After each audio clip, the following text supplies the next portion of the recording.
Hey guys, welcome back to my channel. तो ये है बिहार का आज लास्ट व्लॉग, बिकॉज़ आज मैं यहाँ से निकल रही हूँ वापस अपने घर जाने के लिए।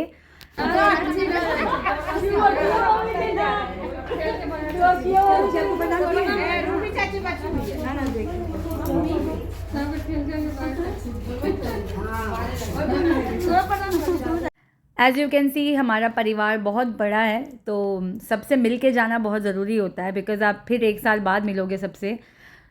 मैंने दादी जी से लेके जितने भी मेरे बड़े थे सबको प्रणाम किया, सब छोटों को आशीर्वाद दिया और फिर मैं यहाँ से निकली घर के देवता को प्रणाम करने। हमारे मंदिर में ठाकुर जी रहते हैं, तो ठाकुर जी से आशीर्वाद लिया, फिर विदा लेके फिर मैं यहाँ से निकली।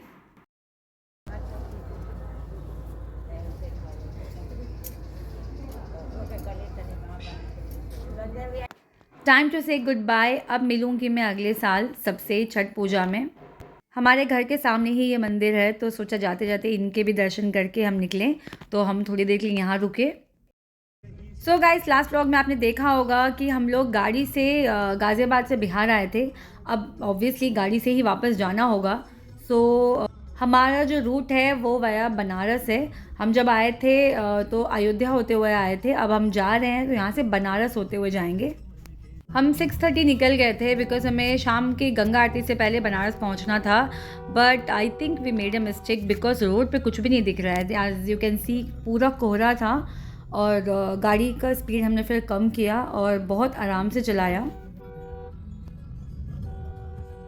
हमने नया वाला रूट लिया था। ये जेपी सेतु है, यहाँ से हम बहुत जल्दी निकले एंड भूख बहुत तेज़ लगी हुई थी, नाश्ता करके तो निकले नहीं थे। और मुझे बिहार से निकलने से पहले लिट्टी चोखा खा के निकलना था, बिकॉज़ ये स्वाद कहीं नहीं मिलता। फाइनली बहुत रिक्वेस्ट करने पे पतिदेव रुक गए।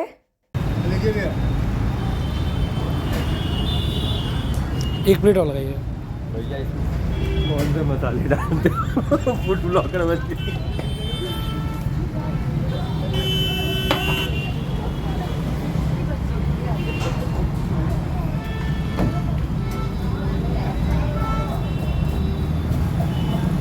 फाइनली मुझे मिल गया है रुगल साहब आज ब्लॉगर बने। बच्चे भी यहाँ बैठ के लिट्टी का स्वाद ले रहे हैं। कहीं भी खा लो यार, बट जो बिहार का जो टेस्ट है ना वो नहीं मिलता।